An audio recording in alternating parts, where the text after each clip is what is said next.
Mysteries of Hekate, in defense of Vettius, Agorius, Praetextatus and Paula. Posthumous poetry in honor of Vettius, Agorius, Praetextatus, perhaps based on the funeral laudatio delivered by his wife, Fabia Conia Paulina, highlighted his virtues, knowledge, philosophy, mysteries, and also the ethos, the ideal of marital life in late antiquity among the nobility, pagans. Praetextatus is often mentioned alongside Aurelius Symmachus and Nicomachus Flavianus, understood as a spiritual leader, a unifying force among the pagan senators of the 4th century. Symmachus, as well as the people, held him in great respect and affection. Ammianus Marcellinus, famous for his critique of senatorial morality, wrote that Praetextatus was of great nobility and ancient traditional dignity. Macrobius, in Saturnalia, the last breath of the fading antiquity, places him at the forefront of the senatorial vanguard. He was a man devoted to literature, philosophy and the mysteries. In 384, Praetextatus was appointed consul, but he unfortunately passed away the following year, just before the new year. The entire city of Rome mourned his death. He was the pontifex of the Vestals, and after his death, Symmachus, as the prefect of Rome, opposed the Vestals' desire to erect a monument to Praetextatus, as it was against religious protocol. However, the head of the Vestals, Caelia Concordia, prevailed.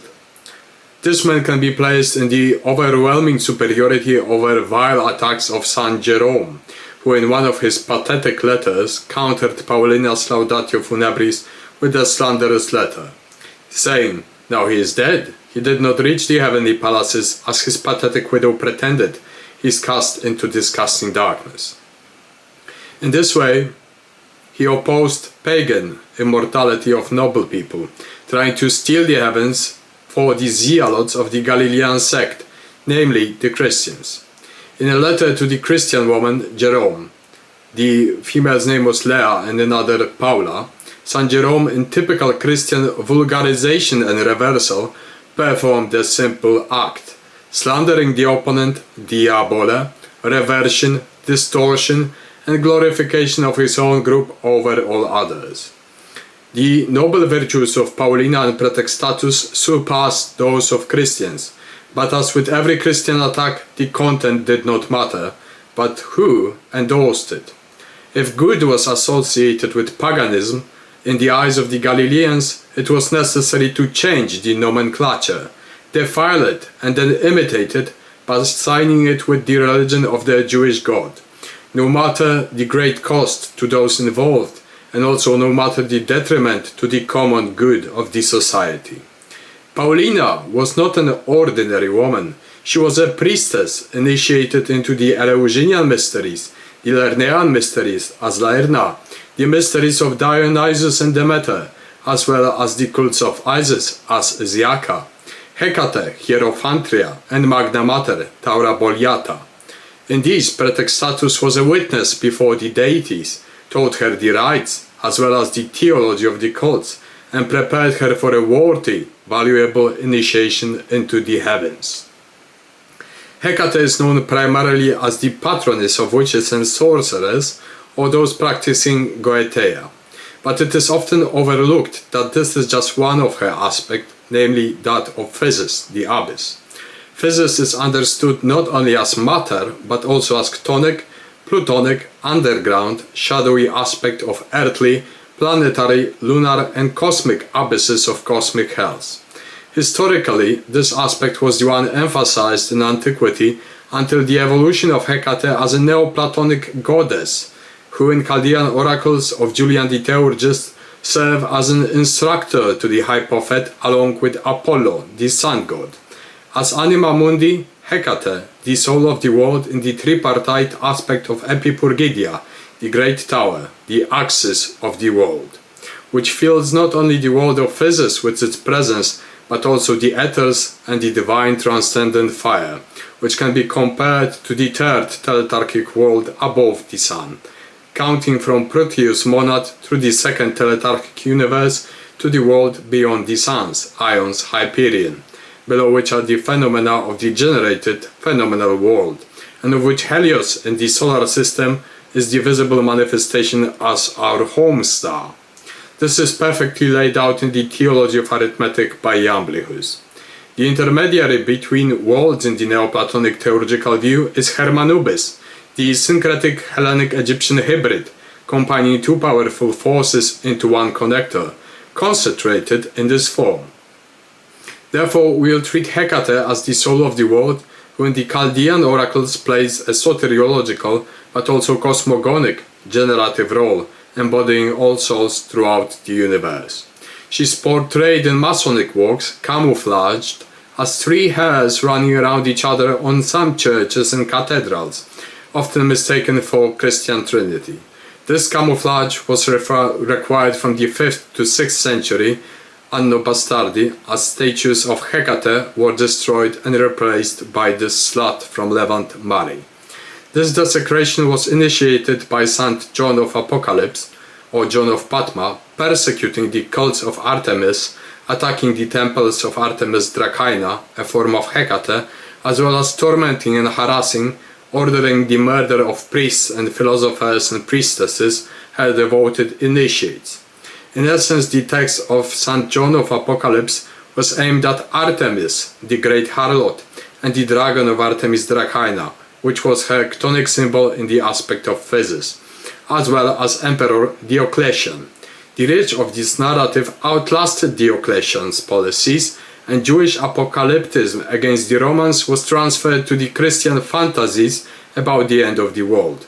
Even in the present-day millenarian cults of the Christian fundamentalists, this thread is present. Hekate was replaced at the crossroads and intersections as the goddess of fate, the liminal boundary goddess guarding.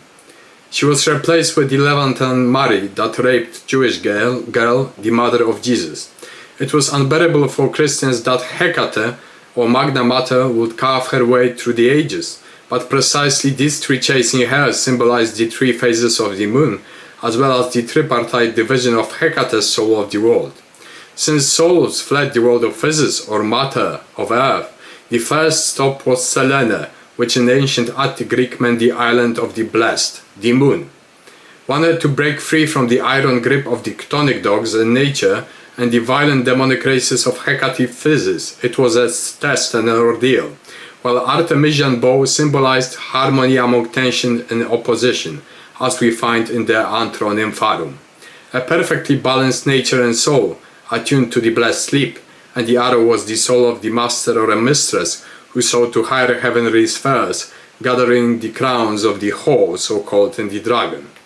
Moreover, the 7 heads of Artemisian dragon symbolize the 7 crowns of the planets of the Chaldean order, and the attainment of these crowns, or tuning of one's nature as vir unus, a man or woman complete to the measure of nature, divine nature and that cosmic nature, and harmonics of astromagical solar system symbolically and soteriologically pave the way to realms of greater cycles and star eons. Without it, no spirit would be released into the stars. Thus, the beast is an exalted man. Deuterion is the beast of the sun god, not the Jewish god. And the whore, the harlot, perversely, is the divine woman, Aerotomis, the one who cuts through the celestial spheres with an arrow through the air of the ethers and Hades. Hekate was further defined as Hekate Rhea. Interestingly, Rhea was the companion and concubine of Saturn, as Rhea Ops, meaning earth, the generative lady of time, the ruler of Olympus, meaning time in the Orphic sense, according to the papyri from Derveni. In Mitraic beliefs, Mitra signified solar energies, but also the emasculation of Saturn as the highest Chaldean planet of the rulers of the solar system. Hence Kronos was king.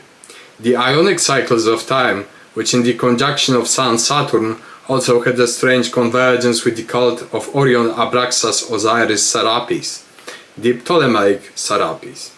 Hecate's soul, the soul of the world, is the basis of the mathematical proportions in cosmic harmony because it is composed of similarity, difference and existence. It is logical, having a divine and eternal source of rational life, It is the crown of the generation of co-understood worlds, intelligible, eternal beings possessing reason and harmony, as a self-contained entity wrapping around itself, entwined with the serpent of Kronos, Arab of time. Written down by Tribunus Militum Honoris Causa, Mitrae Clio, 4th degree equals 7th degree, crowned with Tirsa, Caducean staff, Herculean club, adopted by heavens. Thank you.